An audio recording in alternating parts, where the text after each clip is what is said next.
So, hi everyone. This is our first discussion panel with our diverse groups on mental health. So today we're going to be talking about mental health within the Black community. And I'm joined by three really good panelists who I'm really excited to talk to. And I'll introduce them in a minute. But I forgot to introduce myself. I'm Shauna and I'm Vice President of the Mental Health Society. And now I'll hand you over to our panelists, if you want to introduce yourselves. Okay. Hi, my name is Titi. I am Vice President for the Africa Society in Maynooth, and I'm currently in my third year of law. Brilliant.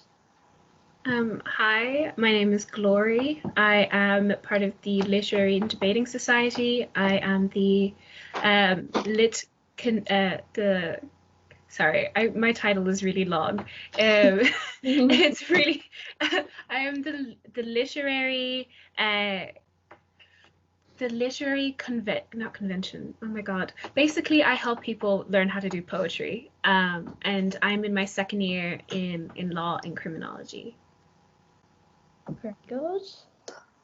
Yeah, my name is Alpha. I'm final year computer science student, and yeah, that's pretty much it. no big titles or anything. Just living my best lives. Brilliant. Right.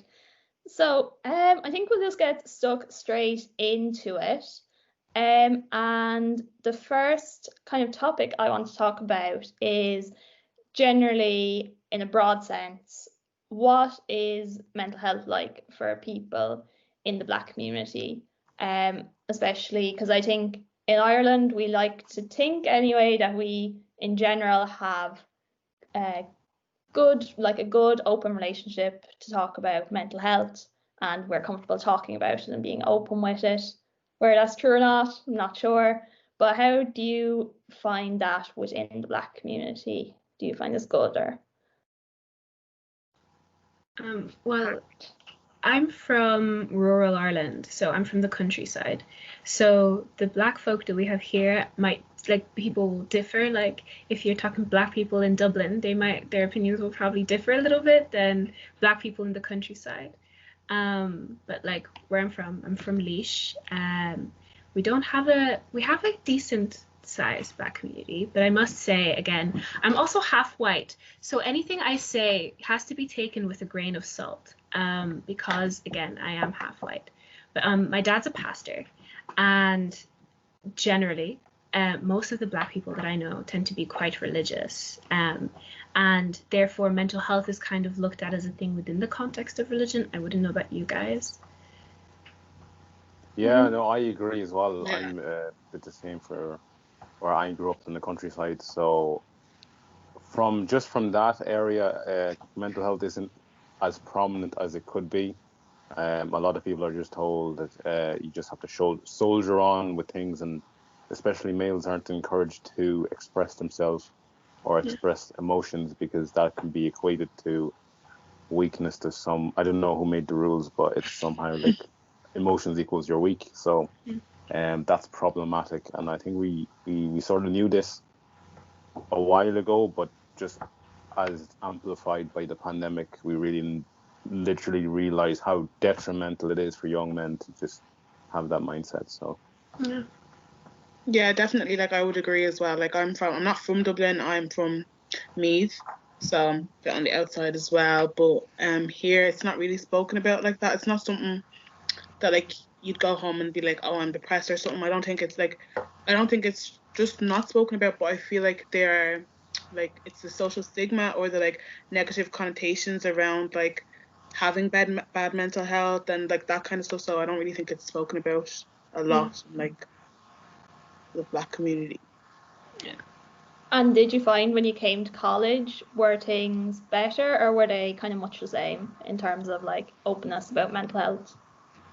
I think amongst girls, I think there is a bit more acceptance around it. Like in college, at least, I found that the people I was around were a bit more willing to talk about, oh, I'm feeling anxious or I'm feeling a bit depressed, or a bit more willing to talk about that kind of thing.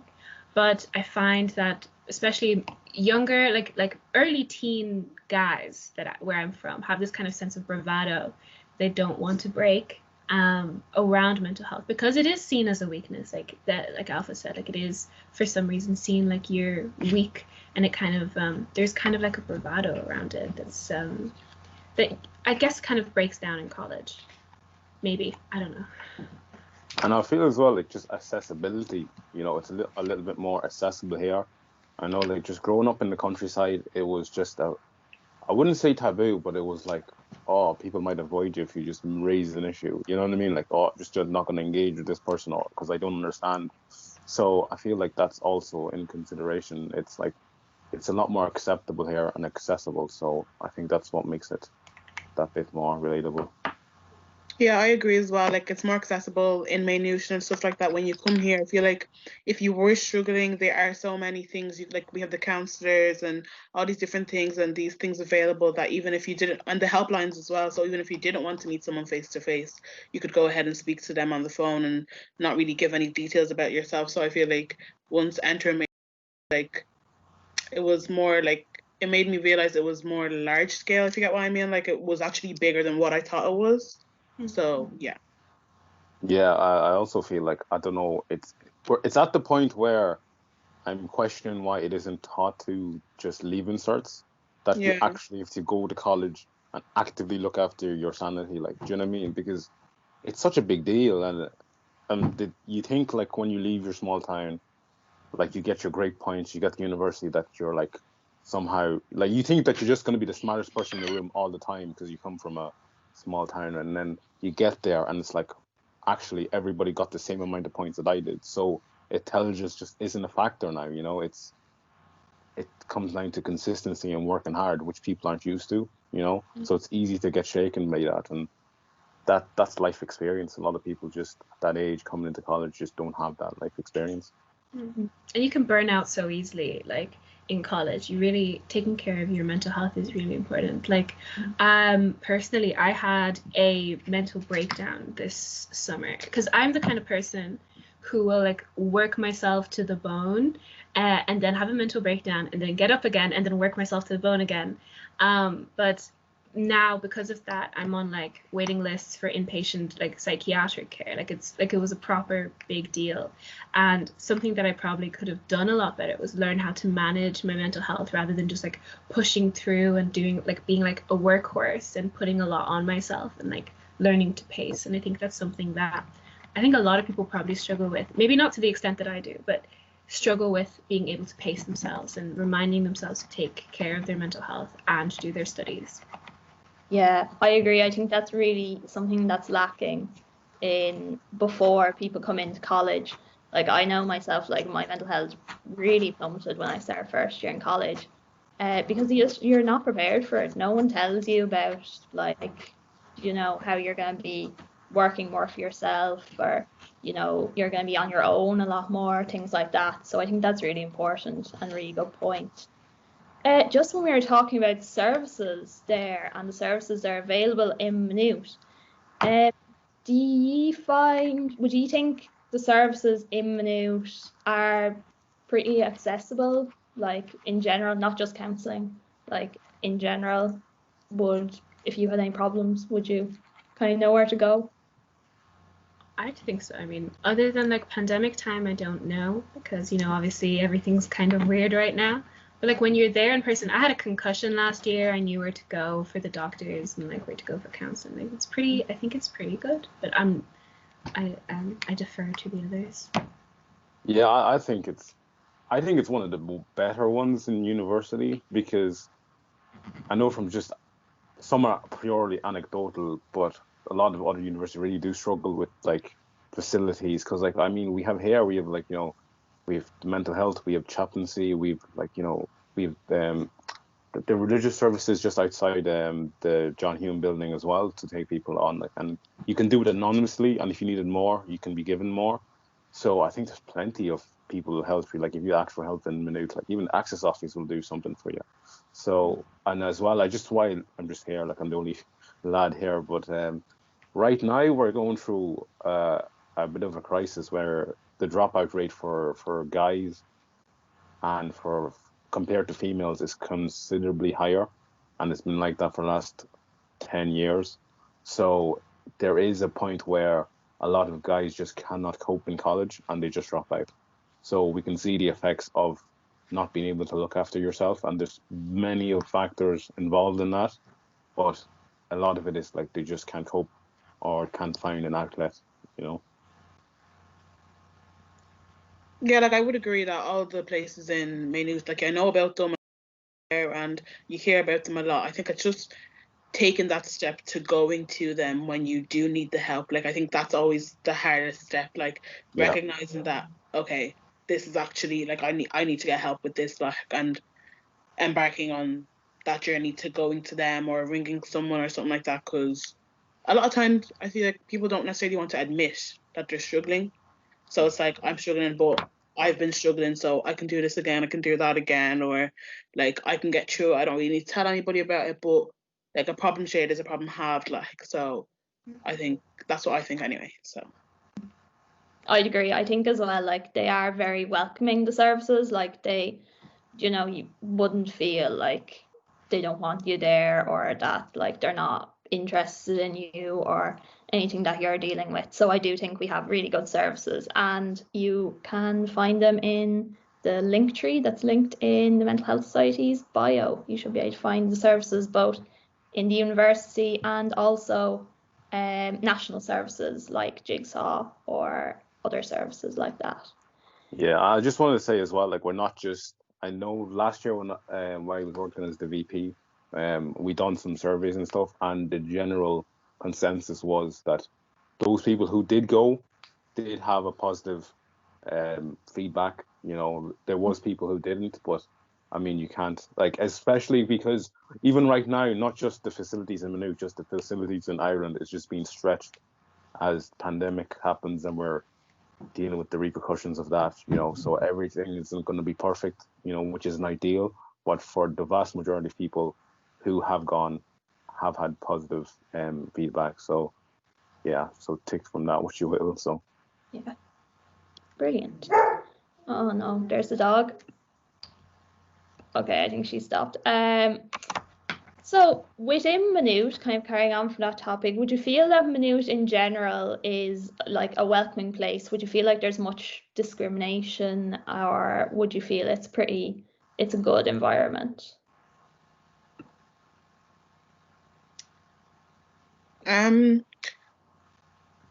like the college itself, it's very friendly. Like that was one of the main reasons I put it down on my CO. Like Maynooth was my first choice, and it was just because based off like student interaction and all that kind of stuff. Like when I went to the open days and other open days, media was the most friendliest to me.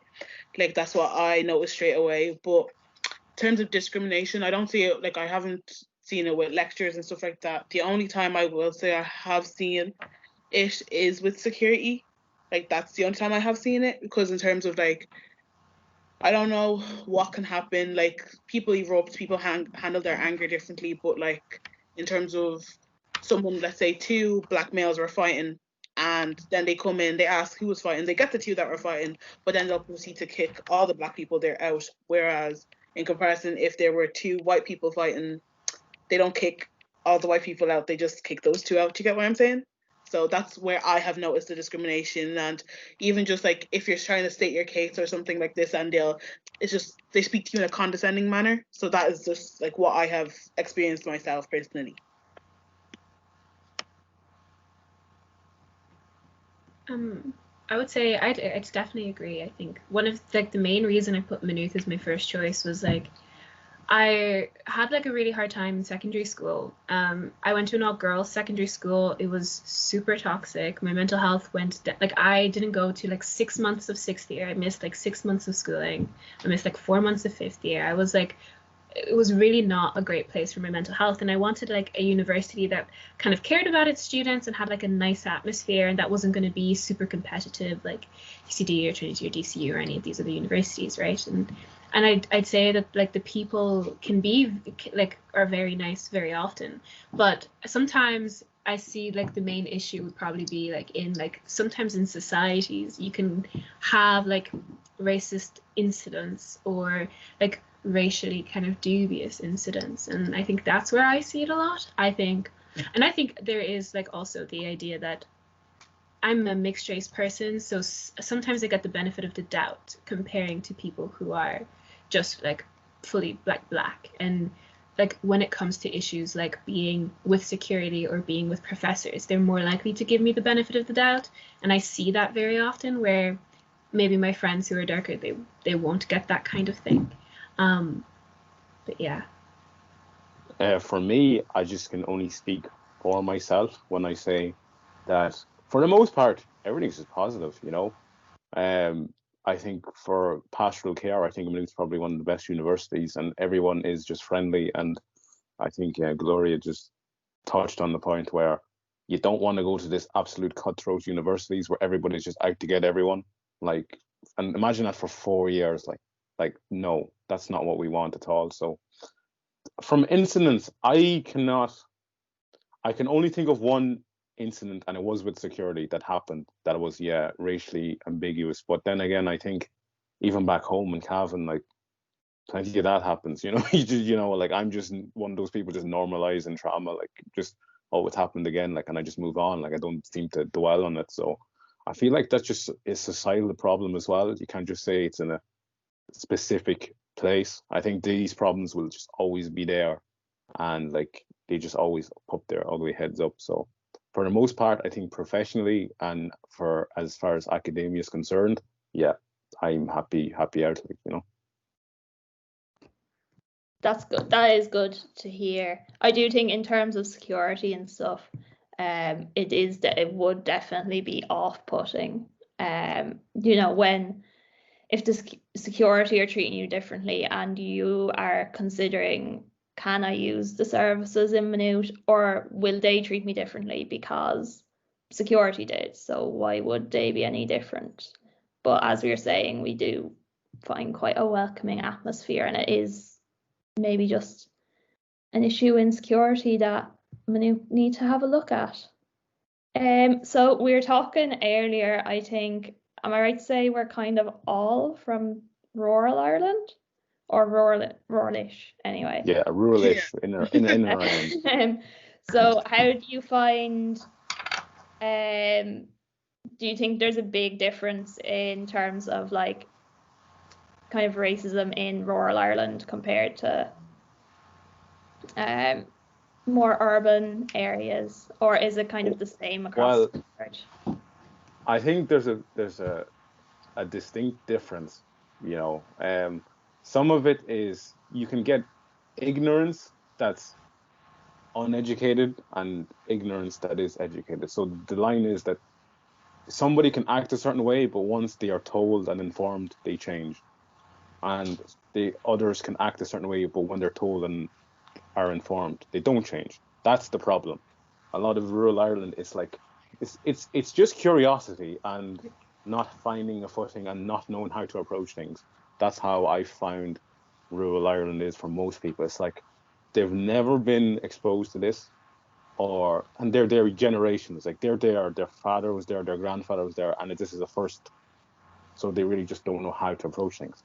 Whereas you'll find other people who are like, they don't care, they don't want to learn, and they will stick with their biases and won't change. So there is a fine line, and I think maybe that's for the rural Ireland. So I think, and that's all really I would know. So I can't really speak for intercity Ireland.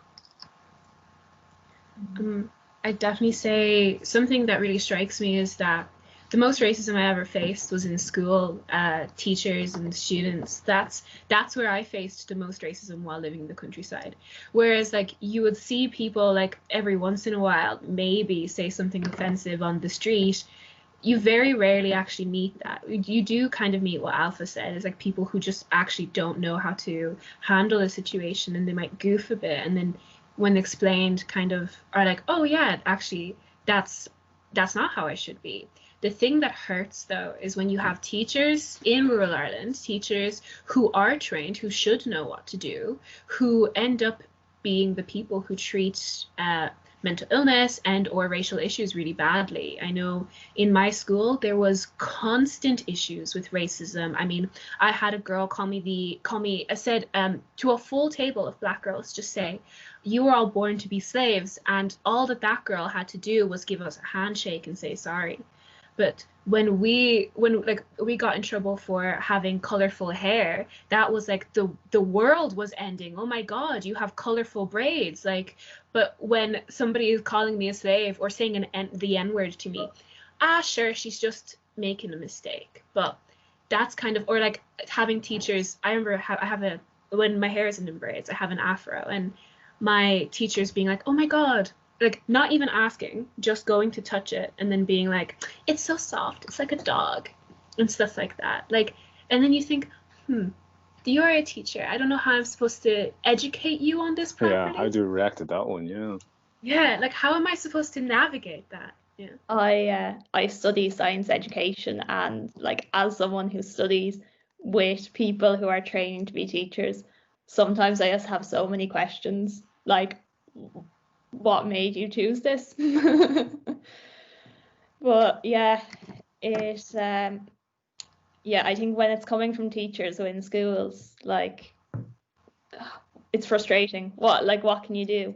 They're supposed to be the role models. Like, yeah, I'm sure Titi, you'll understand like the Yeah, whole colored braids thing. Like, like literally everything Glory said, I just agree with, because I was in an all-girls secondary school as well.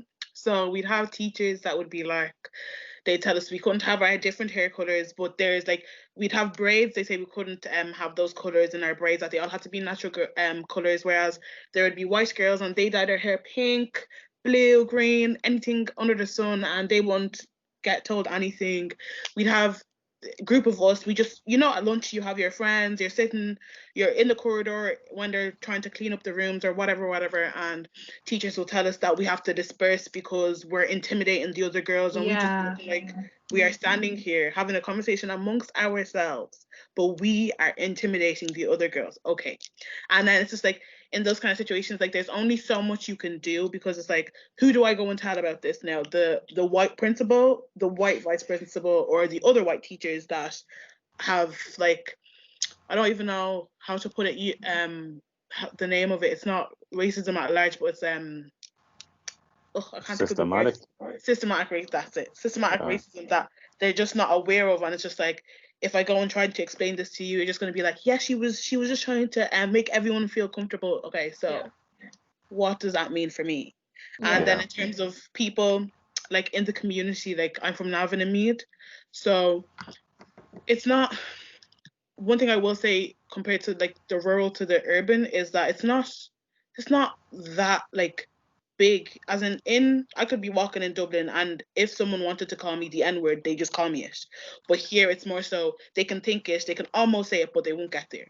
Yeah. So it's just kind of like, and then there's like little things, and you'll have little things. Like I remember one day me and a group of my friends, we went to the McDonald's in my Navan Town Centre, and there was an elderly woman, and she was just walking past us, and she just whispered under her breath, but we could hear her. She was like, "Go back to your own country," and we were like, what do we do in this situation? Like, what do I actually do now? Because although she's elderly, yes, but you have been educated. You do see what goes on. You know to treat others how you want to be treated. You know you shouldn't be saying these kind of things. Yes, you're still doing it. And it's like, I don't necessarily agree with excusing elderly people for their racism just because they're elderly, because you are meant to be the wise people. You're meant to be the ones that have the most sense and stuff like this. So how can you not realize that you shouldn't be talking to someone differently just because they're a different color to you?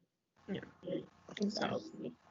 Yeah, can I just expand on that? I think there's two things you said. Firstly, it's just a common theme that I've noticed, and it's when young people of African descent hang around in groups, that seemed to be intimidating, which I really don't understand. Like it's like, oh, there's 4 of you young black youths, like what are you up to? Like why is that exactly why does that radiate from us that oh, we're up to no good? Like even we're just there just talking to our friends, like, oh, you guys need to disperse, like, that's just projected at us, like, and we have no control about that, like, it's really frustrating. It's like, well, you don't know where I am, who I am, or what my story is, but I'm just lumped in with troublemaker. Do you know what I mean? This is not good. Like whatever's coming out of this isn't good. Like, you know. And I forget what the second thing you were saying, or maybe it was just with the elderly generation. It's like I've been in that situation where it's like there is no change in this man's opinion. Like there's no amount of talking to this person will ever change his opinion. Like, and his opinions are trash. They're completely false. And you just have to you just have to just walk away from that. And that's the worst thing you can say. But there is no winning when it's said, quote unquote, elderly female. Like it's not gonna work. So you just unfortunately have to just take the L, which is frustrating. But you know, what's the alternative? You know? Yeah. I think definitely a common emotion we're seeing across here is a lot of frustration. And in terms of mental health, I think that build up of frustration can really have a really negative impact on someone's mental health over the years, even if they might. Actually, I wouldn't even say frustration. It's just like it's what the game is like. You know, you've lived long enough. Like I don't think any of us here is frustrated with that. We just are used to it. Do you know what I mean? We're just normalized by it. Like we're not. It's just what life is like. And of course, if you could be the person that just sits there and just burn on the inside, but we just know now, like this is just what it is. You just move on. Like so. It can be very difficult. Like I get what Alpha's saying. It can be very difficult to just like have to live in that moment. That being said, like you feel anger and you feel sadness, but you can't let those things kind of stay on you constantly. Like if I was to remember, like the first day of primary school, one girl said that, oh my God, you're dirty like a rat. On the first day of primary school, like junior infants, I'm 5, and this is like what I hear. Her mother standing beside her, right? And of course, in that moment, I'm 5, I'm confused, I'm like, I don't know why, I don't know what's going on, right? And then you get like every black person I know has had the racism talk, where your parents kind of sit you down and they're like, hey, this is what the world looks like. You aren't equal. You should be, but the world isn't going to treat you that way. And because we're prepped for it from such a young age, often there can be a callousness to it, but it still does impact the mental health, I think, maybe. I think, though, a lot of my friends, when they talk about racism, it's kind of so callous to it. It's like, yeah, this is what happened. Yeah, I'm angry. Gonna move on anyways. That's the issue with it, because it's so bad that it's becoming normalized. Everybody's becoming, like, you're becoming insensitivized to it. Like, you're just going to be like, oh, this is what happens and we'll just move on. But that shouldn't be the case, because once you sit down, like I have had so many times, I just sit down and I'm just like, I haven't done anything to you, to anybody in your family. You simply dislike me because I have more melanin in my skin than you. So when you sit down there, it's just like, what is that? Like, there's no way to justify it. There's no way to just even come up with like a reason for it. But it's just like, why? Like, why? And a lot of the people that I think that are racist, it's not even necessarily like, one thing is I do agree with the statement of you're not born racist, you're taught it. So it's like, everything you're taught, you can actually unlearn, especially if it's something like that. So why haven't you made the conscious decision to unlearn it? Why are you saying, oh, that's just how I grew up, that's just how things were? But you can unlearn it, you can change, you can form your own opinions on different things. So I don't really do you get what I mean? You can listen to people of color, and you can like educate yourself on how to become a better person. It's just like there is that kind of willful ignorance, I think, that's about, where you see that and you're like, sure, look, this is just the way my parents were, this is just the way my town is, and you're just making excuses and excuses and excuses. And it's like, I don't know if anyone remembers that old rap group, Versatile or something, and they had a lot of racist issues, and I had friends and I'd be like, hey, this is problematic, and they'd be like, sure, that's just how it, like, that's just where they come from, that's just what it is, they don't mean it that way, it's not that bad. Like, it's the constant excuses that are made for it. Like, that's something that has to change, and I think slowly it probably will, but it's just it can be quite annoying. And just to back to just what I think everybody from a certain talking to from their parents, and I went through the care system, so my parents were white, like, so even they noticed, and they sit you down and they essentially just tell you, in a utopian world, life would be fair. You know, life would be good and everything would be dandy and rosy, but it's not like that. This is what life is. Prepare to be treated in a way that just be prepared to be treated in a way that's less than favorable because of a certain way you look, you know, and you may not deserve it, and we know you don't deserve it. But they'd rather tell you the truth instead of it being a complete surprise and maybe you lose yourself to it, you know. Yeah. So I feel like that's what a part of it is. Like, that's why we're not just quote unquote frustrated. It's like we brace ourselves for it. It's coming. It's just a matter of when, you know. So it's still that constant bracing of yourself where I don't know, like TT probably get this. If I ever like a guy who's white, or even black, my first thought is, does he like black girls? And I prepare myself, like mentally, I am like, he might not like black girls, so just go into this carefully. Like, you go to meet a professor, you're like, keep in mind, maybe they'll have some kind of thought. Going to a shop, maybe they'll follow me. Like, definitely, like even that shop one, like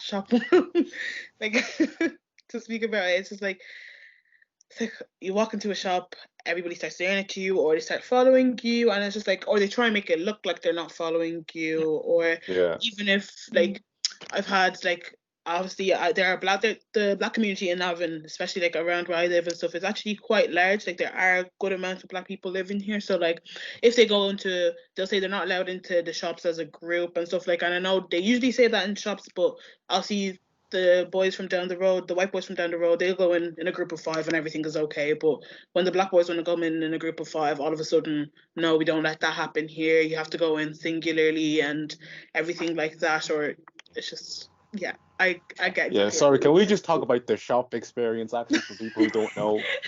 I just have another one as well, really quick. Do you ever get this feeling like, I'd never leave a shop without taking a receipt? Oh my God, yes. Purely because in case of a dispute, we're just not getting the benefit of the doubt. No, definitely. That's just a uniquely just a black experience. It's like, look, like most of my white friends, they just throw out the receipt. I'm like, no, like, I need to have this in my pocket as I walk out that door, or else. Even just in the fear of, if it's he said, she said, I'm gonna lose. Like, you know what I mean? So I feel like even that feeling of walking into a shop and you don't want to walk out without buying anything because you feel like I just have to, like, I'm just like, okay, so because you don't want them to think you just all of a sudden came in to rob because you're black or something like that. So I'll go into a shop, like, even if I'm like going just to check for a specific thing and they don't have that thing, I'll be like, what's the cheapest thing that I can buy here, just to like make it seem not suspicious. Or like, I don't know if you guys have this issue. Like, if you're going from one shop to another, especially when I'm doing grocery shopping and I'm going from maybe Lidl to Aldi, my thing is, I can't, like, my little stuff has to be packed away. Like, because I'm so scared that they're gonna think that I'm like stealing something from them. Yeah. And I'm like, it's so the shopping experience is insane. And I live in a prison town, right? So we have a Garda station, we have the army all stationed, because I'm from Portlaoise, right? So you have maximum security prison, only maximum security prison in Ireland, and you have Midlands, right? Or 2 prisons. And in this town, Gardaí are kind of like, you're kind of afraid of them at like all points. I mean, especially like in Ireland, Gardaí don't have to tell you why they're stopping and searching you. They can just do that. You have to ask them. If you don't ask them, they don't have to tell you. You actually don't have the right for silence. I'm probably actually just going to tell you guys all these just because in case anybody else sees this. You don't have the right to silence in Ireland. You can choose not to answer questions. However, that will be taken against you in court, right? Your solicitor doesn't actually have to be in with you in your interview with the Gardaí. Your solicitor, you're only really actually allowed to demand your solicitor before your meeting as like advice, but they don't have to actually be allowed to stay with you. You're allowed to have up to 4 Gardaí in a room with one person, 2 of which can conduct the interview. In Ireland, you don't have to record what is being said. You're supposed to video, but if if they say that it's not actually if they say that they can't do it or it's not efficient for them to do it, they don't have to video the interview. All they have to do is write it down. So that's something that people should keep in mind as well. And in Ireland also recently there was a case that showed that Gardaí don't have to find evidence against you constitutionally for it to be used against you in a court. I just want to say that so anybody who is a person of color is just aware of their rights and of the rights that they don't have. Because I think so many of us are so used to the American thing. We're like, oh, you have the right to silence, you have this. But in Ireland, actually, Gardaí don't actually have to give you a lot of the stuff that you are given in America. So just so everyone's aware. I think that really highlights we really need not change on personal level, which we've been discussing about, like having people be more educated and everything, but also a change on like legislative, like political level as well, like and in schools as well, and in schools within our education system, our legal system, I imagine our health system as well. Yeah, can I just quickly just wrap up with one quick thing now, and it's just for those to make it just relatable for others. It's like during the 70s of the Troubles in Belfast, because I went for a tour not so long before this lockdown, and the guy who was doing the tour was actually grew up in the Troubles, so he basically had like a military army base where he was in a preschool, and there was a bomb that went off when he was a young fella, broke his leg, and even to this day, if he's in the wrong neighborhood, he would be sweating, like, do you know what I mean? If he's in, let's say, the Catholic part or Protestant part, depending on his religion or whatever, he would have these automatic reactions for safety. And he's 55, do you know what I mean? So it's a more thing of old habits die hard, like, do you know what I mean? Like, it's when we're saying this, it's not because we think we're in any imminent danger, like, do you know what I mean? But it's when you're being taught this and being primed this when you're young, and from seeing other things around you, you just think like, I'm not taking any chances. Like, your spider senses are just like, there's something could go wrong, so I won't just take the chance. So it's just like, it doesn't necessarily have to be a place where like, oh, this is happening all day, every day, and I'll go into the shop is a traumatic experience. It's not. But in the back of your mind somewhere, it's like, you just know what's up, like, what's the story. It's something that goes wrong, like, you know, it's just in the periphery. Definitely. Right. So we're coming close to, well, I think we're coming close to 45 minutes because I started the call a little bit early. So to wrap up and to maybe lighten things up a little bit, I'm going to cut this out because I said for about 5 minutes. I am going to do across this series of discussion panels on diversity. Just get them in. Like, just get them in. They want to be fed.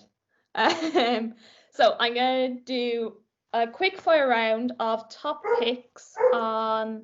Oh my god.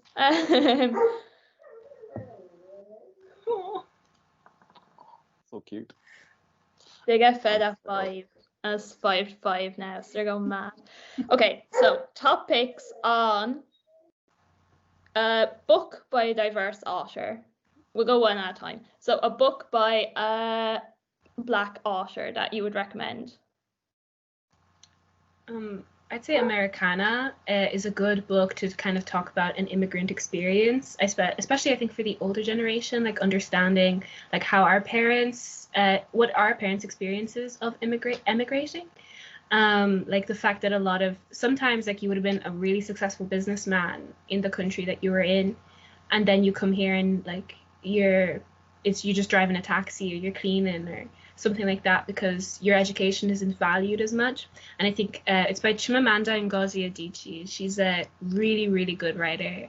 She's like a feminist Black writer, and so I'd say Americana is a pretty good one. Just ladies first. No, I don't really have a book. I would say actually, if there's anything that like, I don't know, if you're not into like reading or not into film or whatever, like that's grand.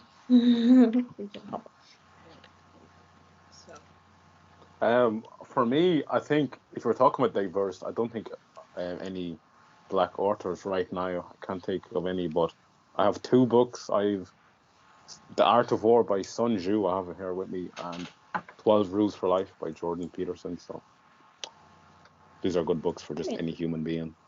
We still got 3. Okay, so diverse musical artists, so like singer, songwriter, band, musician. I have so many. I'm gonna give 3 though. My favorite, I would say, the person who she's a writer. She's about 19 and she's a singer. Her name is Arlo Parks, and she sings. She's English. Yes, and she I sings know. a lot about mental health, and depression, and like both the experience of having depression and the experience of seeing someone that you love being depressed. And she's an amazing singer. Have So you I'd heard say Sangria? Sangria with that. Oh, that was so good. I love that song. Yeah. So I'd say Arlo Parks. If you're looking for someone really chill, kind of like black UK Billie Eilish vibes, she'll definitely give those to you. But then I'd say Sir is he's R&B, kind of alternative R&B singer. He's under Kendrick's label. It's like capital S, small I, and capital R. I'd say those 2, and Samba. He's a kind of lesser known Chicago artist who speaks about kind of like trying to get out of like southern Chicago, like the issues of being a black person, especially a black man in America. So I think all those artists are really good.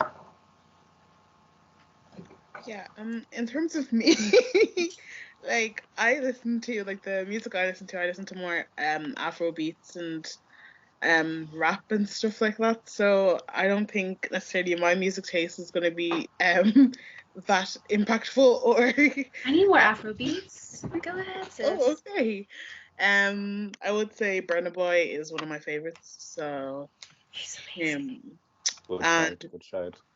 Yeah, Burna Boy's good, and then I think if you're gonna do Burna Boy, then you might as well go for a bit of Wizkid as well. So just yeah. Yeah. Both amazing. For me right now, I think Emily Sandé is pretty good. Who else? I think just Bob Marley as well. I think just a bit of Bob puts you in the mood to start thinking about things. You know, start contemplating about life decisions that you made. I don't know if I can give you another one. James Blake, actually, you know, can't go wrong there. And yeah, I think that's enough there. This one might be a little bit tougher, but I thought I'd throw in since it's pretty relevant to people now. But a diverse content creator or like Instagram influencer. This one's a little bit tough. I was gonna say TikTok because I'm one of the young kids. Somebody that I really like is she is a Somali American TikToker. Her name is Fat Raccoon. And she does a lot of talking about like activism, about feminism, about like LGBT and trans support. And she's really good, especially talking about the Black community and kind of how to properly be a young activist and what that means in your daily life. And so I definitely say her. She's really good. I really like her. Talk about influencers.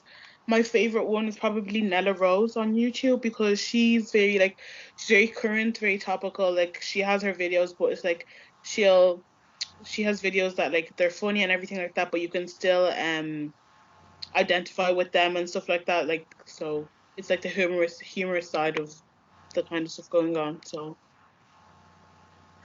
For me, you see, I would try my best to stay away from just social media and in general. I think I've just come away from it. I'm just over it.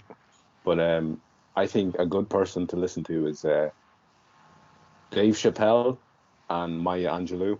I think those are these are real. They'll really tell you the real American story. And I think comedy is just a great segue into real intellectual conversation. So, I think even Tommy Tiernan has great bits about mental health, and he's depression and he's bipolar. And I think if you want to start off in somewhere light but have that edge towards mental health, so I think comedy is definitely the place to be. And for philosophy, Maya Angelou. This is so random and not connected at all. But one day I was in my local bookshop in Wexford, and Tommy Tiernan was doing a gig in the Opera House in Wexford. So I was in the bookshop. And I was in around kind of self-help books and all, and Tommy Tiernan was there, like looking at self-help books, and I was like so close to like going up and like, hi. But But yeah, Tommy Tiernan's good, actually, now you pointed out. That's my I Met a Celebrity story. My next one is a diverse film that highlights diversity. I'm going to say the obvious one, but it's an important one, Black Panther, because we have so many Black struggle movies where you're watching Black people having a hard time dealing with racism, dealing with slavery, like 12 Years a Slave, and like all of these. And like, they're important, don't get me wrong. But when you're only portraying like pain and the sadness, there isn't time to celebrate like the diversity and the languages and the beauty. And I think Black Panther was really important for that, because it did kind of just allow us to have like this movie where it's just like, let's celebrate Africa, let's celebrate the motherland, let's celebrate how beautiful Black people are and how beautiful their hair is and how beautiful their clothes are and the languages. And so I definitely say Black Panther is a good one just for celebrating diversity. Yeah, I definitely agree with that one. And then two movies that I personally enjoy, they show like they're based like in the 1900s, and they're like it's talking about like racism, and it just shows it a lot. Like, so I would say The Secret Life of Bees, and then The Help as well. Like The Help is more comedy, so there are bits of it that are funny, but bits of it that are serious, so you are able to see like what things were like back then, but not get too bogged down by it. So those two I would definitely. For me, I think two movies, and I just quickly be able to just explain them. So obviously, I think Get Out is a great movie, and Hidden Figures, because as you were just saying, the thing about Africa is, right, they teach you the slavery, they teach you the just our people being just killed and captured and tortured and all that goes with that. But there was a time before that, and you have to realize that we were a great nation long before slavery. Like, they just don't teach you, they fail. And like, they don't teach you things like maths was invented in Africa, North Africa. The word algorithm comes from Arabic. You know, we invented numbers. The system that you use to cheat us with, we made that. Do you know what I mean? Like, and the women, like the Black women that had to double check the numbers to put the rockets to the moon. Like, they don't, like, why isn't there statues of these women? You know what I mean? Like, obviously the white man gets the credit, but the title of that newspaper should have been Woman Puts Man on the Moon, or Black Woman Puts Man on the Moon again. Do you know what I mean? Like, they don't teach you the real history, and it's like, just because we were the last ones enslaved, and people were enslaved all over history. We were the last ones. Just because we were last doesn't mean that we didn't do stuff before that. You know, you have to understand, we as a people had a rich history. We were the people that got you down from the trees.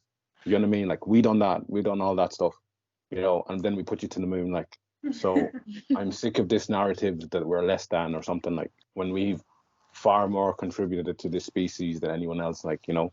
So I think Hidden Figures and Get Out for just a socialist perspective of it. So that's for me. Brilliant. Now, a TV show? You have one? Atlanta? Yeah, I think this is a bit tough. So recently on Netflix they put up The Girls. I think it's called The Girls. It has Diana Ross's daughter. What is her name? I can't believe I forgot her name. Tracy, is it? Yeah. Tracee Ellis Ross. Yes. Yeah. Tracee Ellis Ross. It has girlfriend. Yes. Sorry, that's what I meant. And it's a show centering about like around 4 or 5 Black women. 4 or 5? I don't know. 4 Black women coming in all of the shades, and it's great. I think it talks a lot about like this idea of like choosing, like they talk about a lot of issues kind of that Black women would talk about on a like casually, like the fact that colorism exists or that there is discrimination even within our own communities, like what it is dating as a Black woman, like the experiences that Black women have dating is insane, like all of these kinds of things, or even like like colorism, and especially like the idea that like African versus African American ideas, they have like, it's a really good show for that. So I'd say Girlfriends. Yeah, I definitely agree on Girlfriends. But even bringing it back, even Fresh Prince of Bel-Air, it's comical, but they still have the episodes where they really speak about things that need to be spoken about. Like I remember the episode of where they were driving Uncle Phil's work friend's car and they got pulled over and put into jail, and just touching on topical things. So I would definitely say Fresh Prince of Bel-Air. Mm-hmm. Okay. And last one now, we have a documentary. Right. Let me just look up the proper name of this. But there was this recent documentary. I think everyone kind of went really brought attention to this case because Rihanna kind of was talking about this case. There was. Let me just look it up. Sorry.